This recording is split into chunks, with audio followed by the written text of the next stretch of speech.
लुधियाना में रहने वाले इंडियन आर्मी के ब्रिगेडियर जेएस ग्रेवाल की 5 साल की बेटी ने एक रोज सुपरस्टार राज कपूर की फिल्म आवारा देखी। ये फिल्म देखकर उसने मन बना लिया कि वो फिल्मों में जरूर जाएगी। पिता को लगा कि ये बेटी की नासमझी है जिसे वो वक्त के साथ भुला देगी। समय गुजरा लेकिन जिद नहीं बदली। 15 साल की उम्र में बेटी ने फिर से अपने पिता से एक्ट्रेस बनने की ख्वाहिश जाहिर की। पिता ने इस बार इनकार कर दिया तो बेटी ने भूख हड़ताल कर दी। आखिरकार माँ बाप को जिद के सामने झुकना पड़ा, पर उन्होंने ये शर्त रखी कि 1 साल में अपने दम पर अगर नाम कमाकर नहीं दिखाया तो उसे वापस घर लौटना है। माँ बाप से जिद करके महज 15 साल की उम्र में एक्ट्रेस बनने के लिए अकेले मुंबई पहुंची ये लड़की कोई और नहीं बल्कि अपने जमाने की सबसे bold and beautiful actress Simi Grewal थी। आज की यंग जनरेशन सिमी को उनके superhit celebrity chat show rendezvous with Simi Grewal के लिए पहचानती। रिपोर्टर जी के सिनेमा स्पेशल में आज लेकर आए हैं हिंदी सिनेमा की बेहतरीन एक्ट्रेस सिमी ग्रेवाल की पर्सनल लाइफ और फिल्मी सफर से जुड़ी कुछ दिलचस्प कहानी। नमस्कार, मैं हूं लता और आप देख रहे हैं रिपोर्टर जी का सिनेमा स्पेशल। साल 1947 में पंजाब में जन्मी सिमी ग्रेवाल 6 साल की उम्र में परिवार के साथ लंदन शिफ्ट हो गई। उन्होंने वहां अपनी बहन अमृता के साथ स्कूली पढ़ाई पूरी की। उस दौर में सिमी ग्रेवाल क्वीन एलिजाबेथ को अपना आइकॉन मानती। इसके बाद 15 साल की उम्र में सिमी एक्ट्रेस बनने के लिए भारत लौटी और फिल्मों में अपनी किस्मत आजमाने लगी। अपनी इस तलाश में सिमी को आखिर कामयाबी मिली और film Tarzan goes to India में सिमी को फिरोज खान के ऑपोजिट कास्ट किया गया। इस फिल्म में अपने से 8 साल बड़े फिरोज खान के साथ किए एक लव मेकिंग सीन ने सिमी ग्रेवाल को सुर्खियों में ला खड़ा किया। सिमी ने एक इंटरव्यू में बताया था कि जहां तक मुझे याद है मैंने अपने करियर की शुरुआत film Tarzan goes to India से की। इस इंग्लिश फिल्म में मुझे डैशिंग और हैंडसम फिरोज खान के ऑपोजिट कास्ट किया गया। सिमी आगे बताती हैं कि उनके साथ मेरे कई लव सीन्स थे। 15 साल की उम्र में मुझे कैमरा के सामने काम करने का कोई एक्सपीरियंस नहीं था। इसके अलावा मेरा एक्सेंट भी 60 के दशक में बनने वाली हिंदी फिल्मों के लिए सूटेबल नहीं था। मुझे अपना टैलेंट साबित करने के लिए खूब मेहनत और लंबा इंतजार करना पड़ा। इसके बाद सिमी ग्रेवाल ने साल 1965 में रिलीज हुई 3 देवियां में देवानंद के ऑपोजिट और 1966 में आई 2 बदन में मनोज कुमार के ऑपोजिट काम किया, पर इन फिल्मों में उन्हें इतना नोटिस नहीं किया गया। 4 साल में 9 फिल्में करने के बाद सिमी ग्रेवाल को 1970 में रिलीज हुई राज कपूर की फिल्म मेरा नाम जोकर से पहचान मिली। याद दिला दें कि इस फिल्म में सिमी ग्रेवाल ने मिस मैरी का किरदार निभाया और इसमें उनका एक बोल्ड सीन भी था जिसके लिए उन्हें खासा अप्रिसिएशन भी मिला और सिमी हर किसी की नजरों में आ गई। इसके बाद साल 1972 में आई सिमी की फिल्म सिद्धार्थ उनकी सबसे कंट्रोवर्शियल फिल्मों में से एक रही। इस फिल्म में सिमी ने शशि कपूर के साथ एक बोल्ड सीन देकर हर ओर सनसनी मचा दी। ये बॉलीवुड के इतिहास में पहला ऐसा कोई बोल्ड सीन था। इस फिल्म की कुछ तस्वीरें इंग्लिश मैगजीन के कवर पेज पर छपी तो जमकर बवाल हो गया। मामला अदालत तक गया और इस फिल्म को भारत में रिलीज करने की इजाजत नहीं दी गई। इसके बाद वेनिस फिल्म फेस्टिवल में इस फिल्म सिद्धार्थ का प्रीमियर हुआ। यहाँ इस फिल्म ने सिल्वर लायन अवार्ड जीता।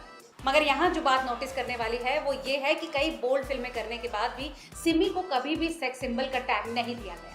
इसकी एक वजह ये भी थी कि वो कमर्शियल फिल्मों के साथ साथ ऑफ बीट फिल्में भी कर रही थी। सिमी ग्रेवाल ने मशहूर आर्ट फिल्म डायरेक्टर सत्यजीत रे की फिल्म अरण्य दिन रात्रि और मृणाल सेन की फिल्म पदातिका में भी काम किया। अपने सालों लंबे फिल्मी करियर में एक्ट्रेस ने करीब 35 फिल्मों में काम किया, जिनमें सबसे चर्चित रोल रहा 1980 में रिलीज हुई ऋषि कपूर की कर्ज में कामिनी वर्मा का।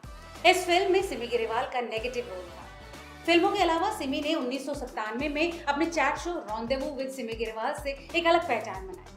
इस शो पर सिमी ने देवानंद से लेकर विजय माल्या और रेखा से लेकर दीपिका पादुकोण तक हर दशक के मशहूर सेलेब्स का इंटरव्यू किया। कई बड़े सेलेब्स ने यहाँ पर बड़े कंट्रोवर्शियल बयान तक दिए। यहाँ तक कि जब सिमी ग्रेवाल ने अपने शो पर एक्ट्रेस रानी मुखर्जी से उनके और आदित्य चोपड़ा के रिलेशनशिप पर सवाल किए तो उनका रानी से विवाद हो गया। सिमी के चैट शो पर अमिताभ ने पहली बार अपने बच्चों अभिषेक और श्वेता के साथ कोई इंटरव्यू दिया था। 7 साल तक चले अपने चैट शो पर सिमी ग्रेवाल ने करीब 146 सेलेब्स का इंटरव्यू किया। 7 साल बाद चैनल ने सिमी के शो को करण जौहर के शो कॉफी विद करण से रिप्लेस कर दिया। इस शो को उसी वक्त टेलीकास्ट किया गया था जब चैनल पर सिमी का शो टेलीकास्ट किया जाता।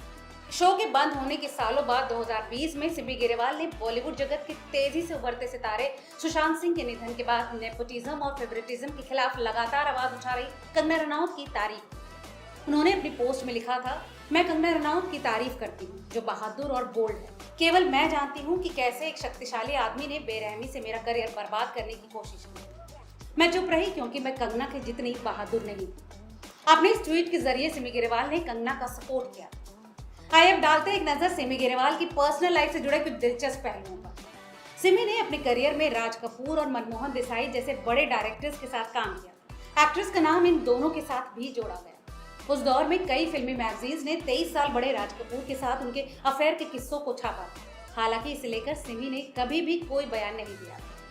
अपने जीवन में सिमी ग्रेवाल को पहली बार जिस शख्स से प्यार हुआ था वो लंदन में उनके पड़ोसी और जामनगर के महाराजा शत्रुशल्य सिंह। 17 की उम्र में बना ये रिश्ता महज 3 साल तक चला। फिर सिमी की लाइफ में भारतीय क्रिकेट टीम के पूर्व कप्तान मंसूर अली खान पटौदी की एंट्री।